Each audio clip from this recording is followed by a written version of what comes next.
Hello friends, आज हम discuss करेंगे ऑक्साइड्स ऑफ नाइट्रोजन के बारे में। देखिए, नाइट्रोजन के ऑक्साइड्स की बात करें तो इनमें नाइट्रोजन और ऑक्सीजन के बीच में पी पाई मल्टीपल बॉन्ड प्रेजेंट होता है। और अगर हम इसी ग्रुप के हैवियर एलिमेंट्स की बात करें तो उनमें पी पाई बॉन्डिंग नहीं होती हैं। तो इसी वजह से जो नाइट्रोजन है वो डिफरेंट टाइप के कंपाउंड्स बनाता है। अब नाइट्रोजन की बात करें तो ये वाइड रेंज में ऑक्साइड्स बनाता है, जिसमें नाइट्रोजन की ऑक्सीडेशन स्टेट +1 से +6 तक होती हैं। अब लोअर ऑक्साइड्स की बात करें तो ये न्यूट्रल होते हैं और हायर ऑक्साइड्स एसिडिक होते हैं। देखिए, ये हो गया N2O, इसको हम नाइट्रस ऑक्साइड कहते हैं। इसमें नाइट्रोजन +1 की ऑक्सीडेशन स्टेट शो करता है। ये हो गया नाइट्रिक ऑक्साइड, इसमें नाइट्रोजन +2 की ऑक्सीडेशन स्टेट शो करता है। ये हो गया नाइट्रोजन सेस्क्यू ऑक्साइड। ये हो गया नाइट्रोजन डाइऑक्साइड या डाई नाइट्रोजन टेट्रोक्साइड। ये हो गया डाई नाइट्रोजन पेंटॉक्साइड।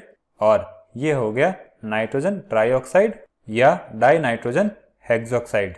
इनमें से जो नाइट्रोजन ट्राइऑक्साइड है वो अनस्टेबल होता है। अब सबसे पहले बात करते हैं नाइट्रोजन ऑक्साइड की। देखिए, N2O स्टेबल और अनरिएक्टिव कलरलेस गैस होती हैं। अब इसको प्रिपेयर करने के लिए हम मोल्टन अमोनियम नाइट्रेट का इस टेम्परेचर पर थर्मल डीकम्पोजिशन करते हैं। अगर इसको स्ट्रांगली हीट करते हैं तो इसमें एक्सप्लोजन हो जाता है। ये हो जाएगी इसकी रिएक्शन। इसके अलावा N2O को प्रिपेयर करने के लिए हम अमोनियम नाइट्रेट के HCl एसिडिफाइड सॉल्यूशन को हीट करते हैं। अब N2O के लार्जेस्ट यूज की बात करें तो इसका यूज व्हिप्ड आइसक्रीम में प्रोपेलेंट के फॉर्म में किया जाता है, क्योंकि इसमें कोई टेस्ट नहीं होता है और ये नॉन टॉक्सिक होता है और फूड और हेल्थ रेगुलेशंस को फॉलो करता है। इसके अलावा इसका यूज डेंटिस्ट एनेस्थीसिया में करते हैं। अब इसको हम लॉफिंग गैस भी कहते हैं, क्योंकि इसकी वजह से यूफोरिया होता है। अब देखिए, किसी भी पेशेंट को कंप्लीटली एनेस्थेटाइज करने के लिए N2O का 760 mm of mercury partial pressure required होता है और N2O के साथ ऑक्सीजन की सप्लाई भी की जाती है, जिससे कि पेशेंट कंप्लीटली अनकॉन्शियस नहीं होता है। अगर हम ऑक्सीजन की सप्लाई नहीं करते हैं तो पेशेंट की डेथ हो जाती है। सिंपली हम कह सकते हैं N2O जो है वो लॉन्ग ऑपरेशंस के लिए अनसूटेबल हैं। और अगर हम N2O की बात करें तो ये पेशेंट में स्लीपनेस प्रोड्यूस करता है या अनकॉन्शियसनेस प्रोड्यूस करता है। और ऑक्सीजन की बात करें तो ये पेशेंट की कॉन्शियसनेस को रिकवर करती है। अब बात करते हैं N2O के स्ट्रक्चर की। तो इसका स्ट्रक्चर लीनियर होता है और ये हो जाएगी इसमें बॉन्ड लेंथ्स की वैल्यू। अब बात करते हैं नाइट्रिक ऑक्साइड की। तो देखिए, इसको हम नाइट्रस ऑक्साइड भी कहते हैं। और जब नाइट्रोजन और ऑक्सीजन के मिक्सचर को इलेक्ट्रिक आर्क के थ्रू पास किया जाता है तब नाइट्रिक ऑक्साइड ऑब्टेन होती हैं। इसके अलावा लेबोरेटरी में हम कॉपर की reaction cold dilute nitric acid के साथ करवाकर हम नाइट्रिक ऑक्साइड ऑब्टेन कर सकते हैं। अब इसको प्योरीफाई करने के लिए इसको फेरस सल्फेट के थ्रू पास किया जाता है और इससे फेरस सल्फेट और NO का एक एडिशन कंपाउंड ऑब्टेन होता है, जिसको अगर हीट करते हैं तो प्योर नाइट्रिक ऑक्साइड ऑब्टेन होती हैं।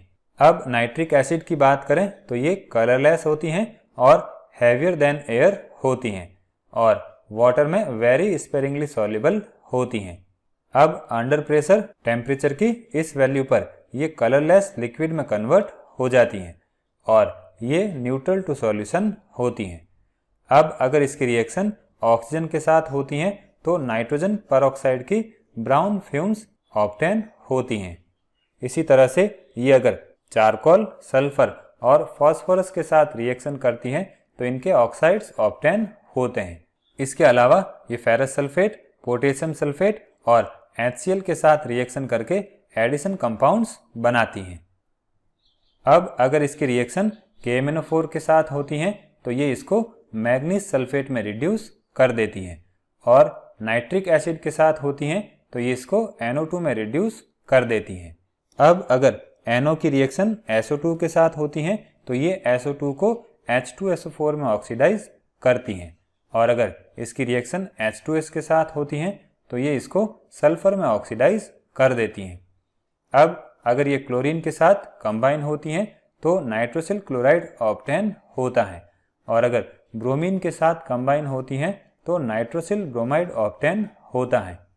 अब यूजेस की बात करें तो इसका यूज नाइट्रिक एसिड और सल्फ्यूरिक एसिड की मैन्युफैक्चरिंग में होता है। इसके अलावा इसका यूज एज अ कैटलिस्ट भी किया जाता है। अब बात करें इसके स्ट्रक्चर की, तो ये कंपाउंड एक ऑड इलेक्ट्रॉन कंपाउंड है, इसी वजह से ये पैरामैग्नेटिक प्रॉपर्टीज शो करता है, और इसमें नाइट्रोजन ऑक्सीजन की बॉन्ड लेंथ की वैल्यू 1.15 एंगस्ट्रॉम होती है। फिर बात करते हैं N2O3 या नाइट्रोजन सेस की ऑक्साइड की। तो देखिए इसको लो टेम्परेचर्स पर ऑब्टेन किया जा सकता है, और इसको ऑब्टेन करने के लिए हम NO और NO2 की रिएक्शन कर सकते हैं, या NO की रिएक्शन O2 के साथ करवा सकते हैं। अब N2O3 की बात करें तो ये ब्लू लिक्विड या सॉलिड होता है, और इस टेम्परेचर पर NO और NO2 में डिकम्पोज हो जाता है।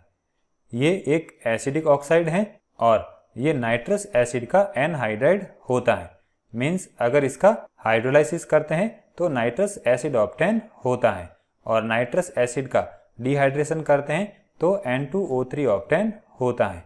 अब इसकी रिएक्शन अगर एल्कली NaOH के साथ होती हैं तो सोडियम नाइट्राइट ऑब्टेन होता है, और अगर इसकी रिएक्शन कंसंट्रेटेड एसिड्स के साथ होती हैं तो नाइट्रोसिल सॉल्ट्स ऑब्टेन होते हैं।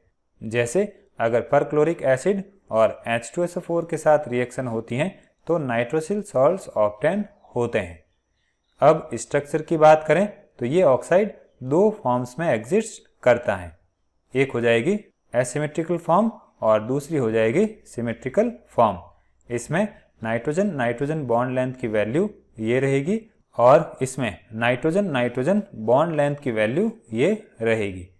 अब इन दोनों फॉर्म्स को हम एप्रोप्रिएट वेवलेंथ की रेडिएशन के थ्रू इंटर कन्वर्ट कर सकते हैं।